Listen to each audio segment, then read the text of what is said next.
Hey guys, it's Andrew down at Desert 215 Superstore again. Today we're working with the parts department. Let's check them out. Hey guys, welcome to Super Parts Saturday. I'm Daniel. And I'm Cameron. Today we're going to be talking about the lifts and the pros and cons of the lifts.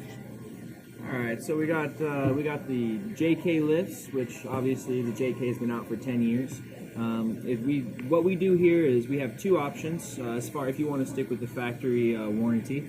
You got JPP, which is Jeep Performance Part. We do a 2-inch lift and a 4-inch lift.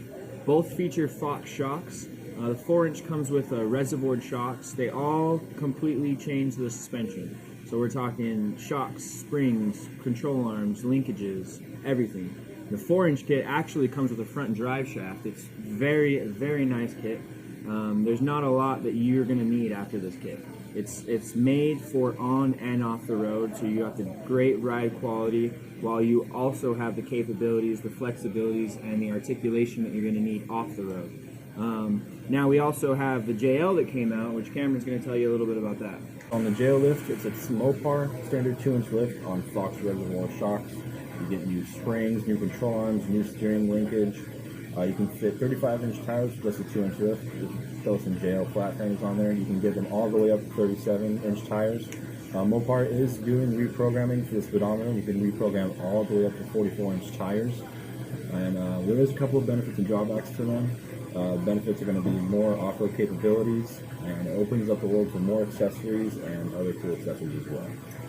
Now, some drawbacks would be gas mileage. You're going to get a little bit less gas mileage.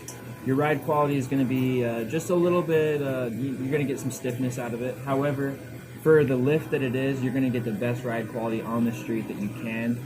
We spent a lot of money and a lot of time making sure that is what's going to happen. You're also going to get some wind resistance. You're going to get some, but outside of that, it's just standard on a lift. However, the best part, obviously, is off-road too.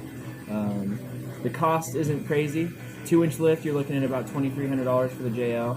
For the JK, for a 4-inch lift, which is equivalent to the JL 2-inch lift, it's going to be actually around $3,500 installed. Now, obviously, this is the best way to go for a Jeep. You're going to have the best warranties, you're going to have the best quality, and you're going to have the best time. If you guys just please like, subscribe, share. Remember, we're over here at Desert 215 Superstore in Las Vegas, Nevada. Keep us in mind when you guys are looking at it, all right? Mention the video, you guys will get 10% off as well. Oh, 10%. All right, guys. See you next time. See you guys.